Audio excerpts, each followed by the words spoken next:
Yeah. We tend to think that busyness and productivity is what matters most. No. Living life on purpose, living a life of meaning, investing your time that in a meaningful, positive, long-term way that creates the greatest outcomes, the most positive results, that is what matters. My name is Dr. Michael Brown, and you're listening to 3 Words, a bite-sized podcast about the simple and yet very strategic choices that all of us can make in order to become the very best versions of ourselves. Today, Casey Greenawalt and I talk about one of those strategic choices, and that is to make the time. 3 words, simple words, strategic words to make the time to do those things that matter most. Enjoy this episode. Casey Greenawalt, my young apprentice, who over these last several years have become a mentor to me. I'm excited to have this conversation with you today. I learn as much from you as you learn from me. So kick us off. Our 3 words for this podcast episode. Well, first of all, thank you. That was very flattering. And make the time. Make the time. Let me just say this. I'm going to set the record straight once and for all. Listen very carefully. Listeners, viewers, I say it all the time, but I want to say it again.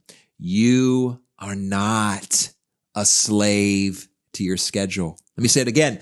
You are not a slave to your schedule. I can't tell you how many folks that I interact with, my children, my friends, my colleagues, clients, who will say to me, I have to do this. I don't have time, or I'm a slave to my schedule. We're free. Well, first of all, your schedule. So you're not a slave to it. It's yours. That's right. One of the things I learned quickly from you, it's funny you said that. You are, at the beginning of every week, am I right? You take a look at your whole week and you schedule out what's going to be going on and what's going to be happening. Well, we did an episode, Design Your Day. We've talked a lot about this, right? Being intentional with designing the parts of your day that are the most important to you. I love this because it's kind of an adventure for me. I've taken this same practice. So on Sundays, kind of schedule out my week. But every night before I go to bed, I look at my schedule and kind of see what's tomorrow. And one of the things you said, you're not a slave to your schedule. Well, what happens during the week? People ask you to do things, right? You're going to get asked on Monday to do something Tuesday. You're going to get asked on Tuesday if you're free Friday. Those things are going to come up and those things are going to happen. And if you're anything like me, you want to say yes. You want to be able to leave and have space to be able to step into those things. Yeah. But so often our schedules are so jam-packed with things that we have to do that we don't actually have the time to say yes to those things. Or we do, but it's not a whole lot of time and we don't have any margin and we're just moving from thing to thing to thing really fast. And we're not actually able to be present in the moments where we are doing something because we're looking forward to what is next. So that's the problem, right? Is we all have a lot going on. So what's the solution? For me, I think the solution is that word, intentional, planning it out. And also too, one of the things that I found really helpful with this whole idea of making the time, I set timers. If you have a task or something that you don't like to do or that you know is going to be just gut wrenching for you, just set a timer on your phone. You could do anything for 30 minutes. It can be the worst thing in the world, but you can do it for 30 minutes. Take a break, 5-10 minutes, come back to it. Knock it out for 30 more minutes. Yeah. That's just a side note. But making the time, I think it's ultimately about being intentional with your schedule. Because if you're not, you're just going to be like, what time is it? What am I doing next? But if you know what's going on throughout the day, you can even schedule time to be free and be open. Go ahead. And there are 168 hours in your week. And we tend to think that we're so busy. Yes. And that there is no time. It's a lot of hours. But if you run those minutes, if you run those hours and think about, okay, so if you took 8 hours of sleep every night, 56 hours a week, if you do, it's amazing. I've done this exercise with so many people and they're shocked. I was like, what else you got? Yeah. What else you got? What else you got? Well, I got school. I got 40 hours a week of a job. I have this. I'm training for this. I have fitness. I have workout. I have meals. I have 3 meals a day, 4 meals a day for some. Yeah. And then it's amazing when you get to the end of adding all that up. It's like, I can look back and go, okay, run the math. You still have 37 hours a week to do with anything you choose. It's a lot of hours. They're like, that's impossible. No, let's do the math. Maybe that's actually a 3 Words podcast in the future. Do the math. Because we can make the time. We have more time than we can imagine. I'm a pretty busy person. I usually have a lot going on. So I will say that. I sometimes say, if you're not busy, you're bored, which now I think about that. I don't know if that's good advice. But anyway, I usually have a lot going on in my life. But recently I've decided to do a triathlon. I was like, you know what? I'm going to do a triathlon, just the sprint triathlon. So if you're familiar with, if you're a triathlete, the sprint is like the intro to triathlon. It's like a 5K run at the end, half-mile swim, and a 15-ish mile bike. So it's fairly like all of those things are like, oh, I could do those, but doing them back to back to back is the challenge. Therefore, I have to train training is now something I have to find time for. I have to make the time in my schedule to train. And honestly, it's kind of fun. Every Sunday I look at the week and it's kind of a puzzle. It's like, all right, I got to run, I got to swim, I got to bike, I got to do each of those 2 days a week. And 1 day a week, I'm going to do 2 of those things. That's awesome. And so trying to figure out and put them in the right spots, and trying my best to stick to that time. But here's the thing too, things come up. Unexpected things will happen. I've been recently studying a philosophy called Stoicism. I don't know if you've ever, you a fan? I'm a huge fan. We'll talk more off camera about it at some point. But Stoicism is kind of the idea that you can only control what you can control. And sometimes there are things around you that don't go the way that you had planned, but you can still use your schedule, still use the tools that you have, use your priorities, use what you think is most important, and adjust your schedule. For example, today it was like, hey, 30 minutes. Can you do 30? You know what? I can do a 30-minute change. Let me move this, this, and this. But I have all of those pieces already played out and planned out in my schedule that it's not, let me think about that for a second. Well, you're not going to be able to keep track of what you're thinking about. You've got to write it down. I feel like I say that in every podcast, but you have to write these things down. It's so important to do. Absolutely. Sure. Well, and one of the things I think as well, if you're familiar with Stephen Covey and the 7 Habits of Highly Effective People, let's make sure we're making time for Quadrant 2 activities. Because again, you and I talk a lot about becoming, not just doing, but becoming at the end of our lives, the people we want to become. But oftentimes when we need to make the time, not just for the urgent tasks, but for the important tasks. Can you give me some examples of? Of course. So again, Quadrant 1, there's Quadrant 1, 2, 3, and 4. And I won't talk about all the quadrants, but Quadrant 1 is where we spend most of our time, which are urgent, important things. Correct. Which are getting to work on time, doing that project, paying our bills. There's urgent. They're important things. Totally. They're not important. But they're also urgent. And anytime you don't do something in Quadrant 1, there's probably an immediate consequence. Sure. Why didn't you do that? Right. Why is this not done? Yep. The bills aren't paid. All the different things. Quadrant 1 tends to drive us. We tend to react to Quadrant 1.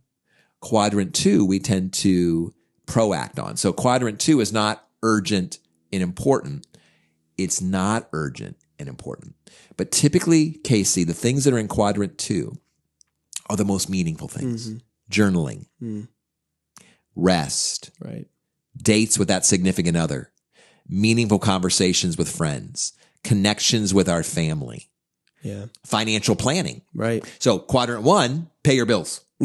Quadrant 2, long-term financial plans. But so much that's happening in Quadrant 2, you have to make time for. Do you find as you plan your week, one of the things that I recognize is a lot of those Quadrant 1 activities I can actually get done pretty early on in my week. And it leaves me a lot of time to be able to do those Quadrant 2 activities or do a triathlon.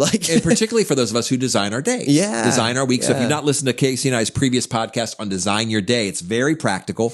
But if you design your day and you plan out your week, you're right. You will get Quadrant 1 activities scheduled in real time frames and you'll knock it out of the park. But then you have this other margin that you could choose to go to Quadrant 4, which is not important, not urgent. So it's scrolling, Netflix, things that you don't need to make. That's right. Binge watching Netflix. You don't need to make time for it because you'll spend the time doing it. But the stuff that you need to make time for, important, but not urgent. But not urgent. And you're right.